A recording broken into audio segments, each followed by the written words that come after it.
Welcome to the Made for Business show where Catholic moms come to learn how to build a business that is simple, holy, and profitable. Today, I want to share some takeaways that I had after running the 2-day live event for the Marian Mastermind women. And I think that this episode is going to be really valuable whether you're just thinking about starting a business, whether you started one and you're trying to get it off the ground to get to consistent 5K months, or if you're in that, multiple six figures place and you're looking to scale your business. The things that I saw, the things that we all learned in that room were so powerful. So the first thing that I want to address is this idea that we don't know what we're doing. And I don't know if men sit around thinking this. I don't know. I don't work with men. I'm not in a lot of business rooms with men, but I'm curious. I wonder if men get into business and then constantly tell themselves they don't know how to do business. Because the funny thing about business is there's no actual measurement of whether you know it or not. And so I could see that some women had this idea that, oh, if you went to business school, maybe you knew how to do business. Or if you had some sort of training, maybe you knew how to do business. But there doesn't seem to be any number, any revenue amount that allows your brain to think, oh, I actually know how to do business now. I think your brain at every level offers to you, you don't know how to do business. And I imagine that it's similar for parenting too, right? I don't know that many of us have this moment where we think, oh, I know how to do parenting. I think there are areas where we feel confident, especially, I've had 6 kids, so I've been through 6 2-year-olds. So my confidence in parenting a 2-year-old is much higher now than it was before. But at the same time, I'm parenting an 11-and-a-half-year-old. And so my brain's like, well, we don't really know how to do that. And then my 5-year-old actually, even though I've done 3 5-year-olds before him, he's been a very different kind of 5-year-old. So my brain is like, I don't know how to parent this guy. So I think there's a parallel there. There isn't parenting school, and we probably spend most of our parenting career telling ourselves we don't know how to do it. And this just isn't true. It's just a lie. It's just a lie that your brain tells you to get you to stop doing business because it perceives business as risky. It thinks you might die, and so it doesn't want you to do it. So it's very clever, and it just whispers, hey, you don't know how to do business. And one of the things that's so powerful about sitting in a room full of Catholic moms who are business owners is that when you say it out loud and they all look at you like you're crazy, it really does help you go, huh, maybe that's not true. And I think this is why I really value group coaching in addition to coaching, because even when you have a coach and your coach points this out to you, you might believe them, you might see it. But when 10 people are all looking at you going, what are you talking about? You have a very successful business. You are a very good businesswoman. It sinks in a little bit deeper.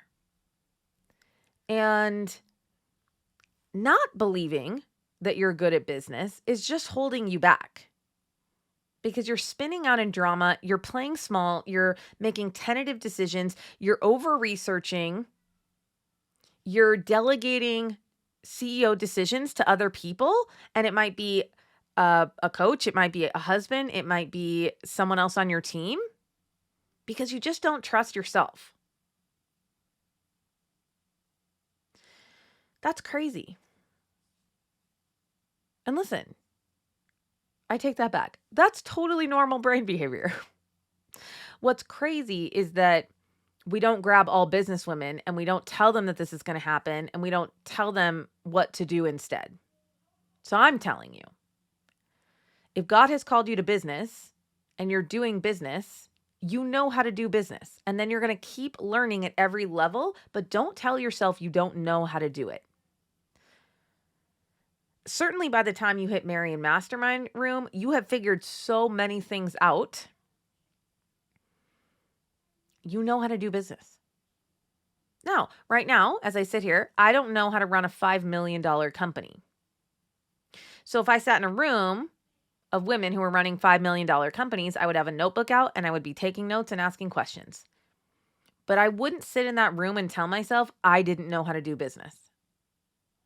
And that's how I view parenting. I think I'm a really good mom. I also don't have any experience parenting teens. So when I'm around a mom who has teens, I ask a lot of questions. And so I just come with openness and humility, but also confidence in what I do know.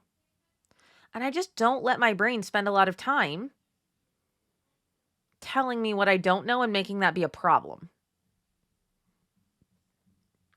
So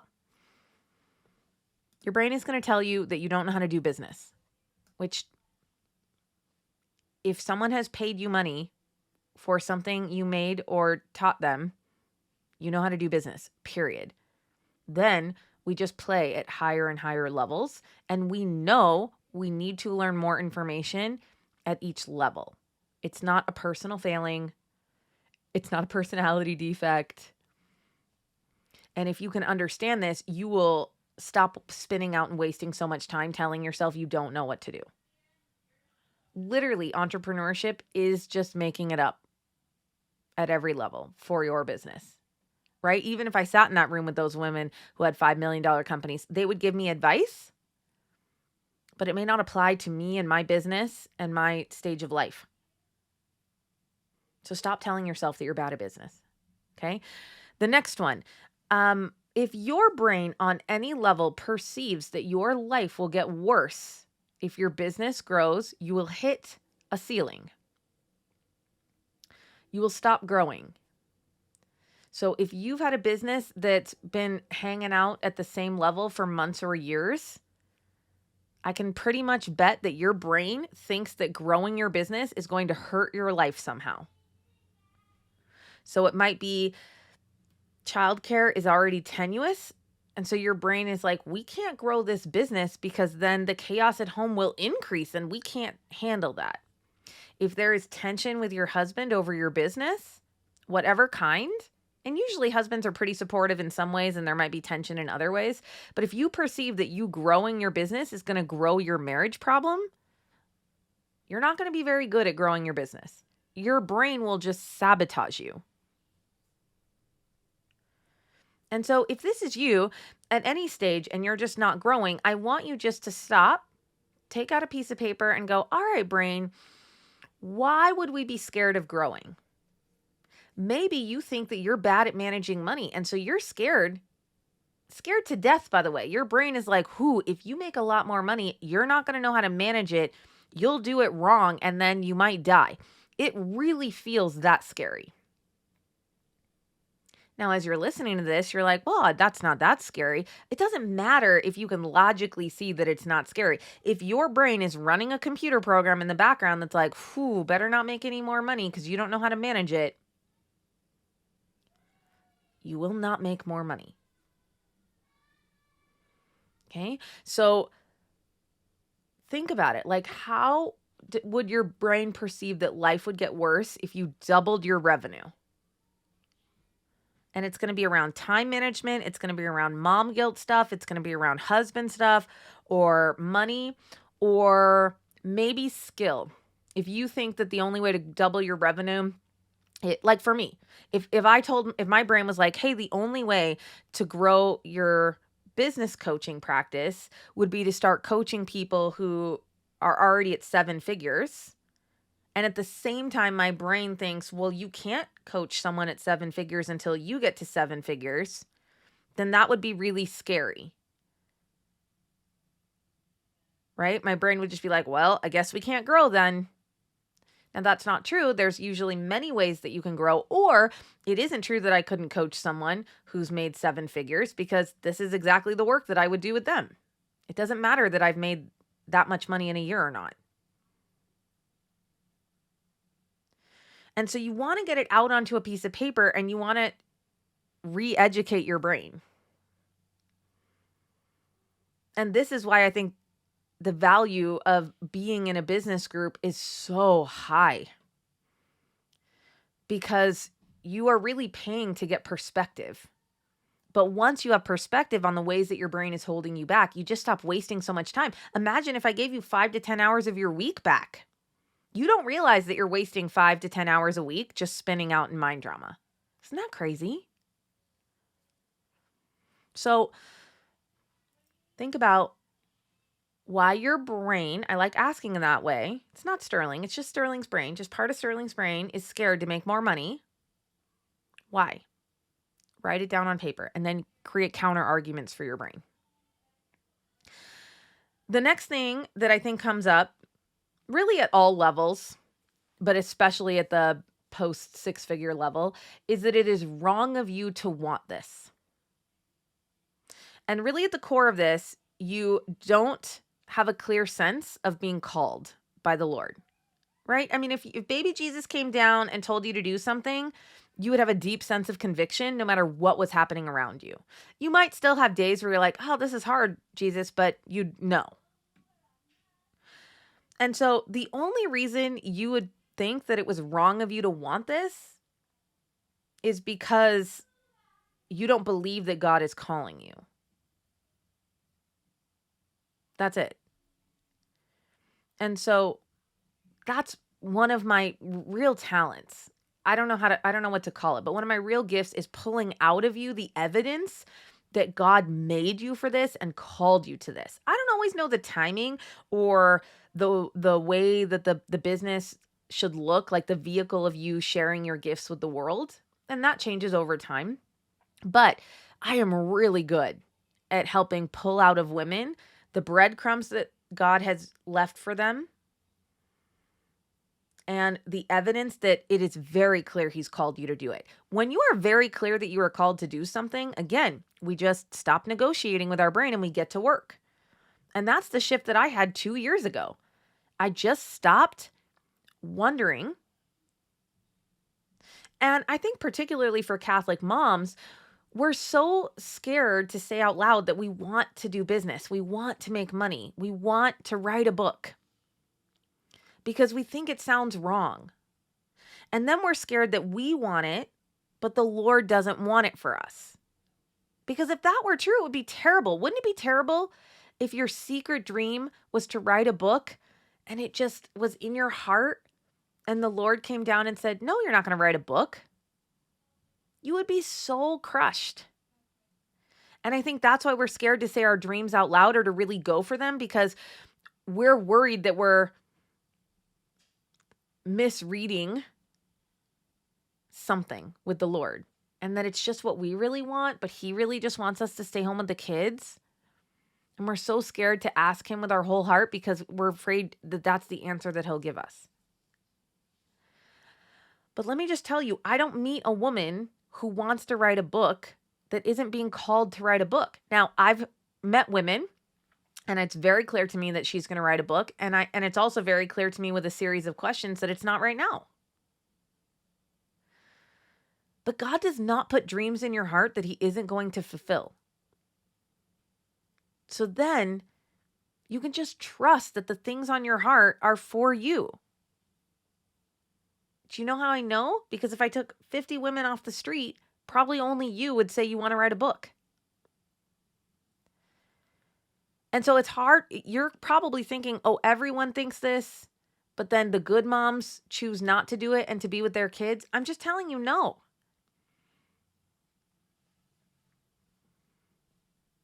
All of us have our own calling, and we feel uncomfortable when we're not pursuing it, and we feel peace when we are pursuing it. So the dreams in your heart, you're going to do them. Then we get to asking about timing and how. All right, Lord, is now the time? What does it look like? And then that's where we prayerfully kind of play with levers on how many hours we're working, what kind of support that we have. Right? For me, there were 5 years where it just wasn't the time. I was learning skills and doing business, but it wasn't the time for me to go all in and commit and be the sole provider for our family. And so if I could go back then, I would just say, hey, you're exactly where you need to be. Do this right now. And just trust that God's going to let you have the business that you really want. It's just going to take 5 more years. But if you knew that that was true, I promise you the 5 years wouldn't feel discouraging. You'd be like, okay, great. And so it was just, I think, so wonderful to sit in a room full of women that have all wondered that. And some of them have made peace with their calling and some hadn't. But just to see that everyone struggles with that. And then also when you're sitting across the table from an extremely gifted and talented woman and you see it and you see that God made her for something and that you're cheering her on to share her gifts with the world, it shows you that, oh, that might also be true of me.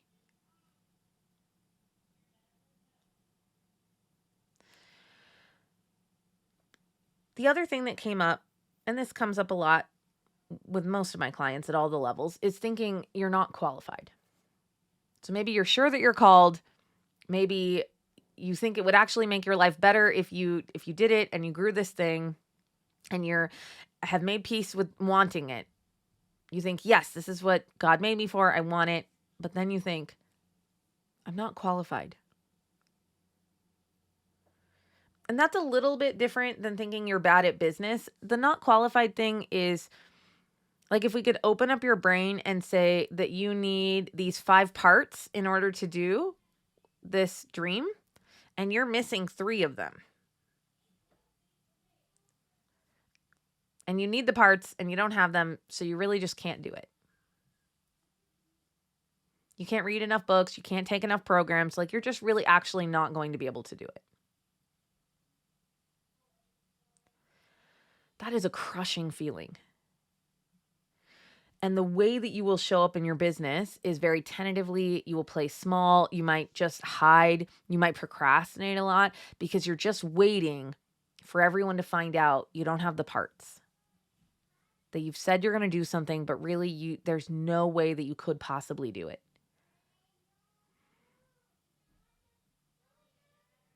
And I'm telling you, a lot of your brains think this. A lot of your brains are very scared that I'm going to lift up the hood and look at you and your business and tell you, oh, I mean, I hate to break it to you, but you can't do this. You're not qualified. You don't have the parts. And you can imagine that if your brain really thought that that was true, it wouldn't be very good at running your business. And for all of these lies that we believe, they really all just result in us not really going for our dreams, not working efficiently, not trusting ourselves, not talking to God. Like if you had a dream on your heart and then you believe that you didn't have the parts to do it, how often are you talking to the Lord about that? Never. You would feel ashamed and you would hide from the Lord. And you're also not believing in his goodness because a good father would never give you a job and not give you the tools to do it.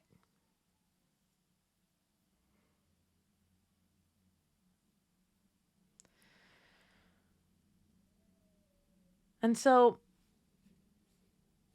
I knew the mastermind was very powerful and very valuable. I don't know that I had as much language as I wanted to describe it when I opened the doors for it.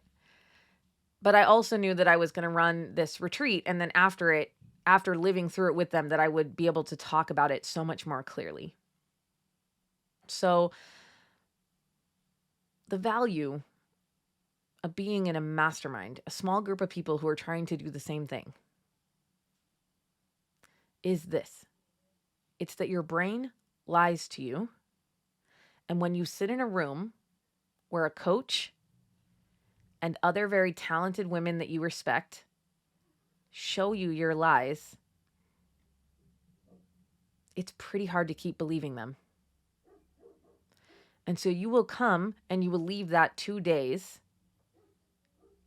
really having taken the smudges off your glasses. You've been working with dirt on your glasses and things seem fuzzy and your work is slow.